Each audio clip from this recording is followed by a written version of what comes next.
Mixergy.com. That must be a compilation of two words compounded together. What are they? Mix and energy. Why those two words? I wanted a mix of different ideas, and I also wanted a sense of energy, of drive, of ideas that are active. What kinds of ideas? Specifically entrepreneurial. I know that growing up in New York, I see all these guys who are making the future, who are building buildings that I admired and wanted to work out of, who are building publishing companies, who are building just about everything that we were touching. And I said, I don't want to just watch them. I don't want to just read about them. I want to do something like them. And so I started reading about them and learning their ideas and building my company. And when I had some free time in my life after I sold the companies that I built up, I said, I want to do the same thing for others. I want to take the ideas of successful people, a mix of them, and not just pretend that there's one guru with the answer to how everything works, just present them to other ambitious people like me so that they could go out and build something.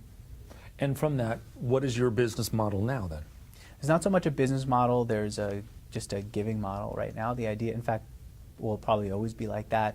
The idea behind Mixergy is that it's a place where entrepreneurs come to talk about how they really built their companies, about those nights when they were freaking out, about those times when they cut corners, when they even took advantage, about those times when they worked hard and did everything right and it all came together. Just really opening up about what it was like to build their business. So do you find that you get this mix of energy that combines and other people have created additional businesses from that? Yes, I've now done 300 plus interviews, and what I'm finding is more and more of the successful entrepreneurs who come on to talk about how they built their business will say, hey, I've been a fan of Mixergy. I couldn't wait to one day be on, and I can't believe that I'm here talking about my story the way that I listen to other people tell their stories. What are some of the most notable people who have come together or have come through your Mixergy?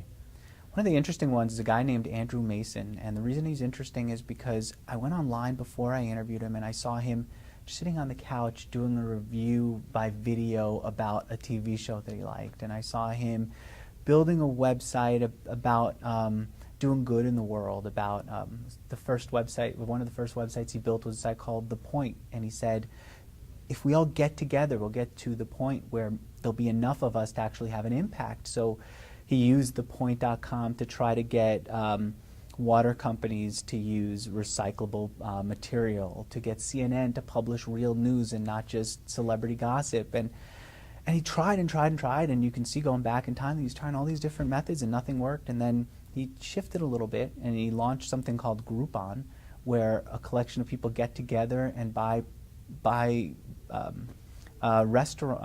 meals at restaurants or buy tickets to shows. And it's just taken off. I remember when he was on, I said, hey, can you talk about your revenue? And he said, not really. I said, what about, can you say it's $100 million a year? He goes, oh yeah, that's easy. It's way more than that. And this was a company that 3 years before was struggling with this previous idea, The Point. And the reason that that's incredible is because you could see the shifting from one idea to the other. And years ago, we used to tell the story of the creation of the light bulb, how Edison spent 1,000 tries trying to create the light bulb, and that's the way you have to be. Never give up until you do it. And here you see an example of a guy who did give up on an idea that wasn't so good and shifted towards one that was phenomenal and really taken off. Well, you know, I tell the story that's widely known that Formula 409 was named that because 408 formulas before that failed. Right. So at what point does one give up? You know, and what would you say? When should somebody give up or shift those gears? And what's the best way to know? I think today what we're finding is that it would have happened after maybe 4 tries. That they would have put out one attempt and gotten feedback from customers and then put out a different attempt and gotten more feedback and so on. How many guys were there who did 1,000 tries and never went anywhere? Right, and so is it more effective only going 4 and keeping the shift? Is it because people want instant gratification? No, it's because we now can talk to our customers so much faster. That today, a guy who's running a site like The Point, a guy who's creating a new product can get feedback instantly. They could be in the lab and they could blog about what they're working on and get feedback from their users who say, no, you're going in the wrong direction. We want you to go here. And that was never possible before. A company that was creating Formula 409, the oil product, could never have gotten feedback from their customers until their product was in the store. Imagine while they're thinking up the product, getting feedback from their customers. I'll give you an example.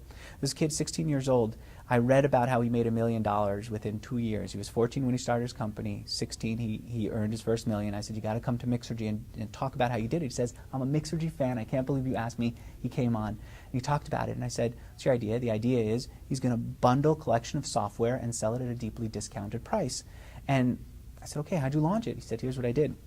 I launched just a web page. I didn't even have the products to sell, just a simple web page. It said, this is coming soon.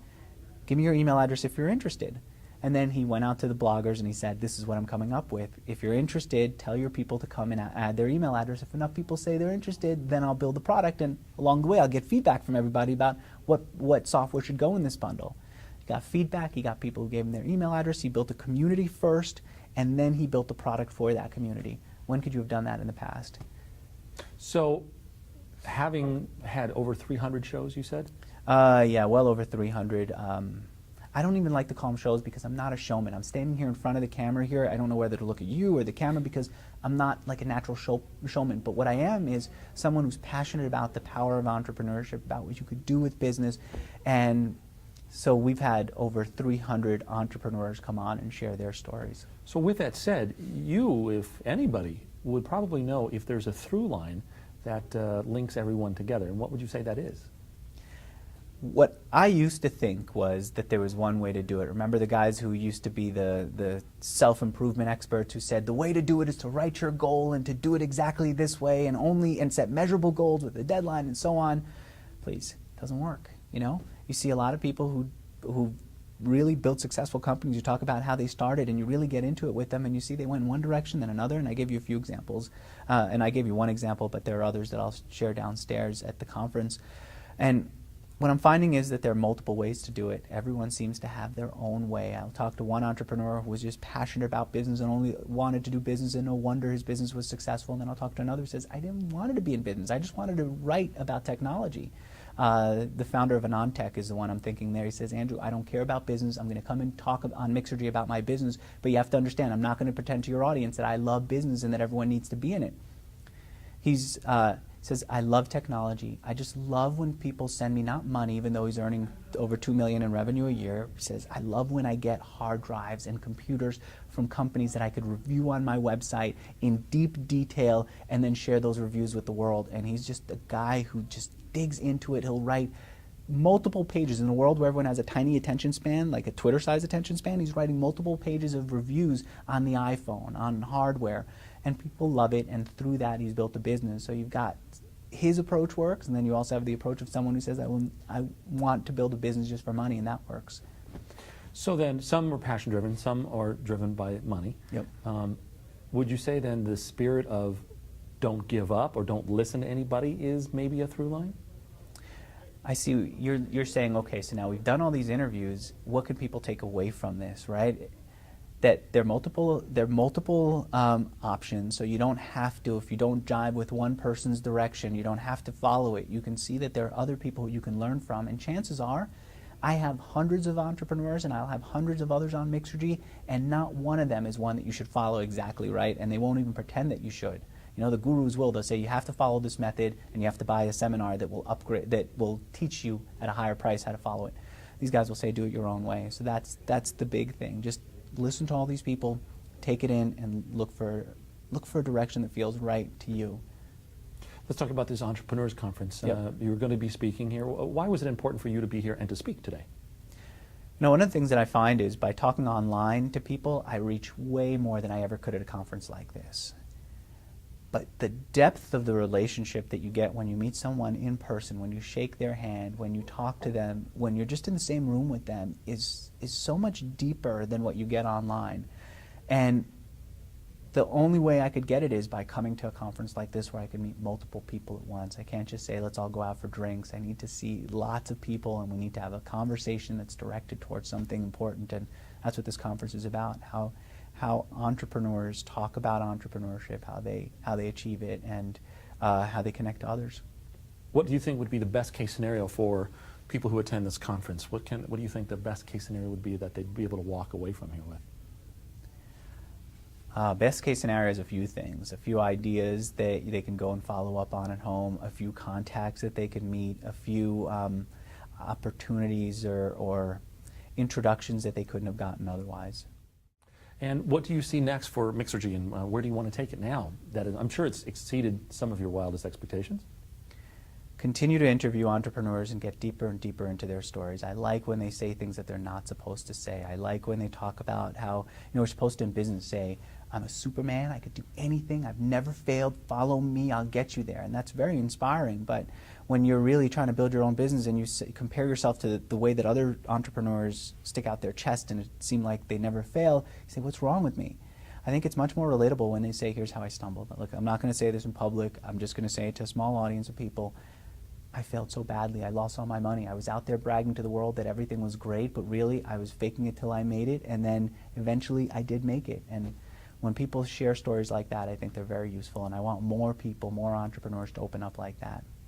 It would seem to me that because you've had access to so many entrepreneurs that many people would not, that maybe a book is in line, huh? I've thought of it.